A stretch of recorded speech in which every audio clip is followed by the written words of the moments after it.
Hello friends, പുതിയ വീഡിയോയിലേക്ക് എല്ലാവർക്കും സ്വാഗതം. നമ്മൾ കേരള ബ്ലാസ്റ്റേഴ്സുമായി ബന്ധപ്പെട്ടുള്ള ന്യൂസുമായിട്ട് വന്നിട്ടുള്ളത്.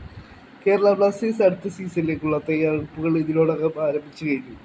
ഇതിനോടകം രണ്ട് താരങ്ങളെ ബ്ലാസ്റ്റേഴ്സ് ടീമിൽ എത്തിച്ചു കഴിഞ്ഞു. അൻസൽഗുർ ഷെയ്ഖിനെയും ബ്ലാസ്റ്റേഴ്സ് അമീർ അനവാണെയുമാണ് സ്വന്തമാക്കിയത്. ഇപ്പോൾ പ്രമുഖ മാധ്യമത്തിലെ അഷ് അലി കേരള ബ്ലാസ്റ്റേഴ്സിനെ കുറിച്ച് ചില അപ്ഡേറ്റ്സ് പുറത്തുവിട്ടിട്ടുള്ളത്. നമുക്ക് ഓരോന്നായി നോക്കി വരാം.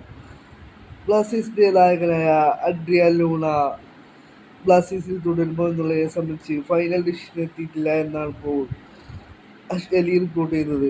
തനിക്ക് കിട്ടിയ സൂചന പ്രകാരം അഡ്രിയാൻ ലൂണ ടീമിൽ തുടർന്നേക്കുമെന്നാണ് ഇപ്പോൾ അഷ് അലി റിപ്പോർട്ട് ചെയ്യുന്നത്.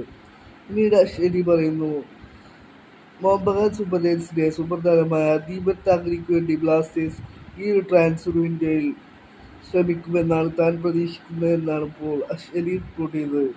പിന്നീട് അഷ് അലി റിപ്പോർട്ട് ചെയ്യുന്നു, പഞ്ചാബ് എഫ് സിയിലത്തെ ട്രാൻസ്ഫർ ഇപ്പോഴും ബ്ലാസ്റ്റേഴ്സ് ആക്റ്റീവായി നിൽക്കുക തന്നെയാണ് എന്നാണ് ഇപ്പോൾ അഷ് അലി റിപ്പോർട്ട് ചെയ്യുന്നത്. ഏത് താരത്തിന് വേണ്ടിയിട്ടാണ് ബ്ലാസ്റ്റേഴ്സ് പഞ്ചാബ് എഫ് സിയുടെ ശ്രമിക്കുന്നത് എന്നതിനെ സംബന്ധിച്ച് അഷ് അലി റിപ്പോർട്ട് ചെയ്യുന്നില്ല. പഞ്ചാബ് എഫ് സിയുമായുള്ള ട്രാൻസ്ഫർ ഇപ്പോഴും ആക്റ്റീവാണ് എന്നാണ് ഇപ്പോൾ അഷ് അലി റിപ്പോർട്ട് ചെയ്യുന്നത്.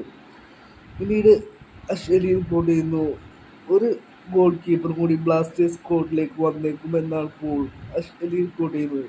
വരും ദിവസങ്ങളിൽ ബ്ലാസ്റ്റേഴ്സിനെ കുറിച്ചുള്ള കൂടുതൽ ന്യൂസുകൾ പുറത്തു വരുമെന്ന് നിരീക്ഷിക്കാം.